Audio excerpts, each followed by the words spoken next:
नमस्कार लाडक्या बहिणींनो, तुम्ही जर लाडकी बहीण योजनेची KYC केलेली असेल आणि ही KYC जर तुम्ही चुकीच्या पद्धतीने केलेली असेल, म्हणजे होयच्या ठिकाणी नाही आणि नाहीच्या ठिकाणी होय असं जर ऑप्शन तुम्ही निवडलेलं असेल तर तुमची KYC फेल होऊ शकते.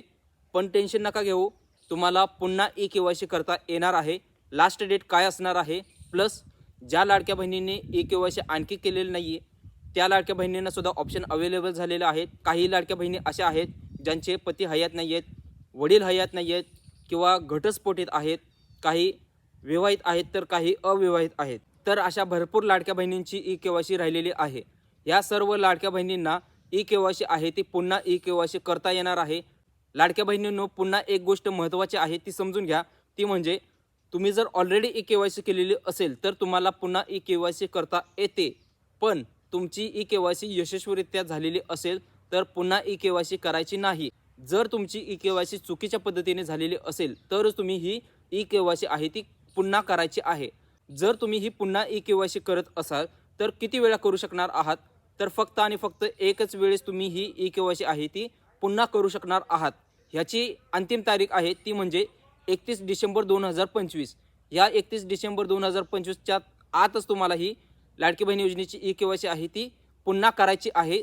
पुन्हा करणे गरजेचं नाही, पण ज्यांना वाटत आहे की चुकीच्या पद्धतीने KYC झालेली आहे अशाच लाडक्या बहिणींनी या ठिकाणी पुन्हा KYC करायची आहे. ज्या लाडक्या बहिणी आहेत ज्यांचे पती नाही आहेत, वडील नाही आहेत, अशांची जर लाडक्या बहिणीची KYC राहिलेली असेल तर त्यांनी सुद्धा नवीन ऑप्शन आलेला आहे, त्या ऑप्शनचा यूज करून या ठिकाणी लाडकी बहीण योजनेची ऑनलाईन KYC घर बसल्या 5 मिनिटांमध्ये करायची आहे. ऑनलाईन KYC केल्यानंतर तुमची हाफ KYC होणार आहे.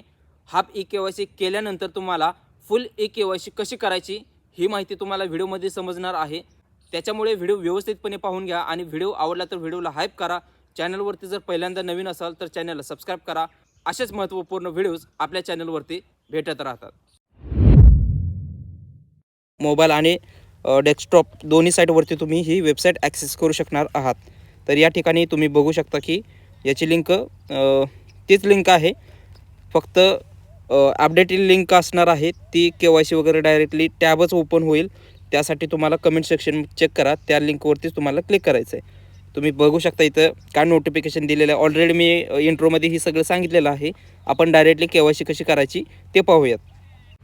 येथे क्लिक करा हा ऑप्शन आहे, याच्यावरती आपल्याला क्लिक करायचं आहे. आता तुम्ही जर KYC ऑलरेडी केलेली असेल आणि नसेल तरीसुद्धा या ठिकाणी महिला लाभार्थी असणार आहेत. त्या लाडक्या बहिणींचं या ठिकाणी आधार नंबर आहे, तो आधार नंबर या ठिकाणी टाकायचा आहे. आधार नंबर टाकून झाल्यानंतर खाली कॅप्चा टाकायचा आहे. कॅप्चा टाकून या ठिकाणी मी सहमत आहे आणि OTP पाठवा याच्यावरती क्लिक केलं की आधारला लिंक असणाऱ्या मोबाईल नंबरवरती या ठिकाणी लाडक्या बहिणीला OTP जाणार आहे. OTP बघा आणि OTP सबमिट करायचा आहे. OTP टाकून सबमिट करून झाल्यानंतर या ठिकाणी तुम्हाला एक ऑप्शन येईल अनुक्रमांक 1 मध्ये. इथं विवाहित आणि अविवाहित नेमकं दोन्हीपैकी काय आहात तुम्ही. विवाहित असाल तर विवाहित निवडलं तर या ठिकाणी 3 ऑप्शन येतात.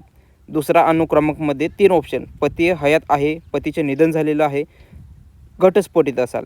तर बाकीचे पती हयात असेल तर तुम्हाला या ठिकाणी आधार नंबर टाकायचा आहे आणि बाकीचे जे 2 ऑप्शन आहेत त्यामध्ये तुम्हाला डॉक्युमेंट आहेत, त्या डॉक्युमेंट तुम्हाला द्यायचे आहेत. आता कोणाला द्यायचे, कुठे द्यायचे ते पुढे सांगेल. आपण पती हयात आहेत यावरती क्लिक केलं की पहिली प्रोसेस आहे ते पती हयात असणाऱ्यांनी KYC पुन्हा कशी करायची त्याच्या संबंधी पहिलं आपण ते समजून घेऊया आणि त्याच्यानंतर बाकीची पण प्रोसेस आहे, आपण तीसुद्धा पुढे समजून घेणार आहोत. तर या ठिकाणी पतीचा आधार नंबर टाकायचा आहे, पुन्हा कॅप्चा टाकायचा आहे आणि इथं मी सहमत आहे आणि OTP पाठवा हा ऑप्शन आहे, त्याच्यावरती क्लिक करायचं आहे. लाडक्या बहिणींनो, पुन्हा समजून घ्या. आपणाला फक्त पती हयात असेल तर या ठिकाणी ही सगळी प्रोसेस करायची आहे. आधारला लिंक असणाऱ्या मोबाईल नंबरवरती हा OTP गेलेला असणार आहे. OTP बघा, व्हॅलिडेट करून घ्या, म्हणजेच सबमिट करायचा आहे. आता OTP सबमिट करून झाल्यानंतर या ठिकाणी काय प्रोसेस असणार आहे ते आपण पुढे समजून घेऊयात. तर या ठिकाणी तुम्ही बघा जात प्रवर्ग आहे, यामध्ये ही सगळी जात प्रवर्ग आहेत, ही कॅटेगरी आहे.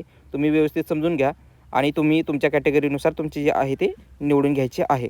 आता ही कॅटेगरी निवडून झाल्यानंतर इथं तुम्ही घाई गडबड करू नका. इथं जर चूक झाली तर पुन्हा तुमच्यासाठी टाईम पिरियड एक्सटेंड होईल नाही होईल याची गॅरंटी नाही आहे. या ठिकाणी A आणि B या दोन्ही ऑप्शनमध्ये तुम्हाला नाही हे क्लिक करायचं आहे. 10 वेळा व्हिडिओ बनवायचा आणि 10 वेळा एकच माहिती सांगायची ते योग्य राहत नसतं. त्याच्यामुळे 10 व्हिडिओ बघण्यापेक्षा एकच व्हिडिओ व्यवस्थितपणे बघून घ्या. इथं दोन्हीला नाही करायचं आहे आणि इथं स्क्वेअर बॉक्स आहे त्यामध्ये क्लिक करायचं आहे आणि सबमिट करा हा ऑप्शन आहे त्यावरती क्लिक करायचं आहे. आता ही सगळी माहिती व्यवस्थितपणे बघून तुम्ही सबमिट करा. त्यानंतर ही तुमची ई-के-वाय-सी पुन्हा यशस्वीरित्या झालेलं आहे. जर तुमची ऑलरेडी झालेली असेल, काही चूक झालेली असेल तर अशा पद्धतीने तुम्ही पुन्हा ई-के-वाय-सी करायची आहे. ज्यांचे पती नाही आहेत, वडील नाही आहेत, अशा लाडक्या बहिणींनी काय करायचं आहे, वेबसाईटवरती आला की येथे क्लिक करा ऑप्शन आहे त्यावरती क्लिक करायचं आहे. त्यानंतर इथं लाभार्थी महिला लाडक्या बहिणी आहेत त्यांचा आधार नंबर टाकायचा आहे. आधार नंबर टाकून झाला की खाली कॅप्चा टाकायचा आहे. कॅप्चा टाकला की मी सहमत आहे हा ऑप्शन आहे त्याच्यावरती क्लिक करायचं आहे आणि OTP पाठवा हा ऑप्शन आहे त्यावरती क्लिक करायचं आहे. त्यानंतर आधार कार्डला लिंक असणाऱ्या मोबाईल नंबरवरती OTP जाणार आहे. OTP बघायचा आहे. खाली OTP टाकून झाला की सबमिटवरती क्लिक करायचं आहे.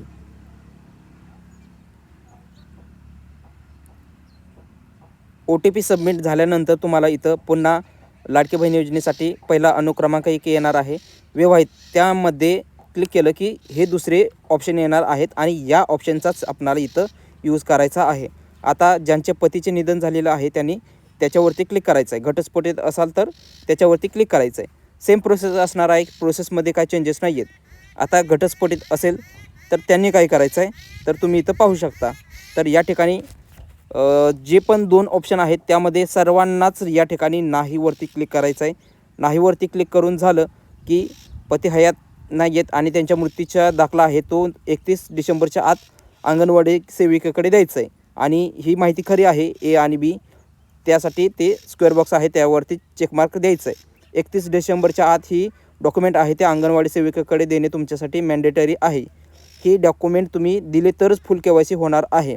आता पहिला हाफ KYC करण्यासाठी इथं ही सगळी माहिती टाकायची आणि सबमिट करा ऑप्शनवरती क्लिक केलं की या ठिकाणी तुमची यशस्वीरित्या KYC पूर्ण झालेली असणार आहे.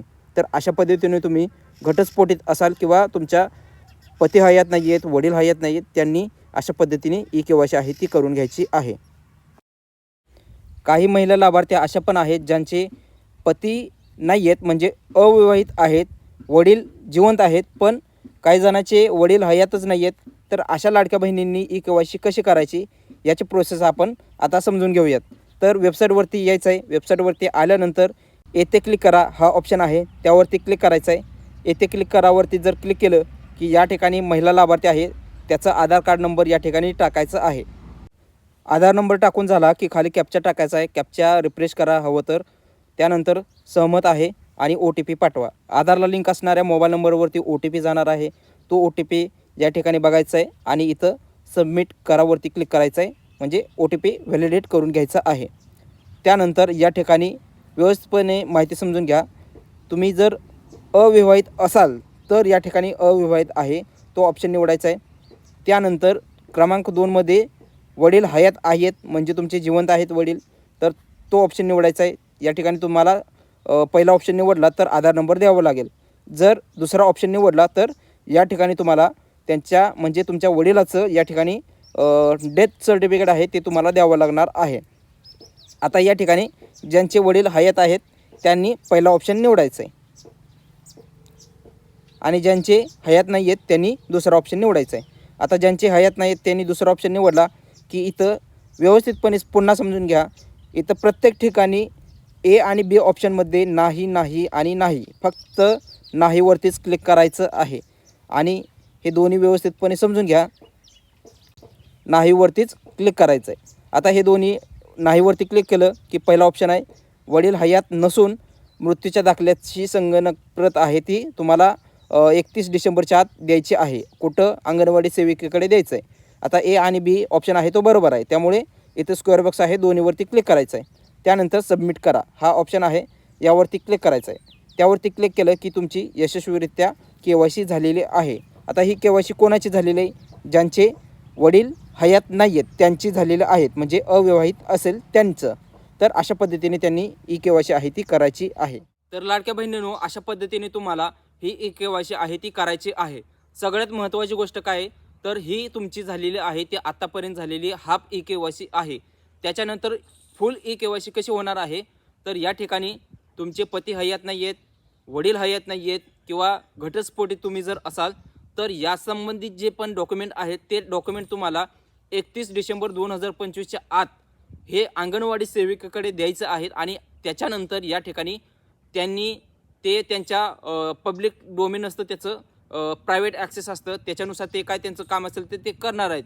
त्यानंतर या ठिकाणी तुमची फुल KYC आहे ती होणार आहे आणि अशा पद्धतीने तुम्हाला हे फुल KYC केली तरच तुमचे पुढचे हप्ते तुम्हाला मिळणार आहेत. व्हिडिओ महत्त्वपूर्ण आहे, त्याच्यामुळे व्हिडिओला शेअर करायला विसरू नका. धन्यवाद.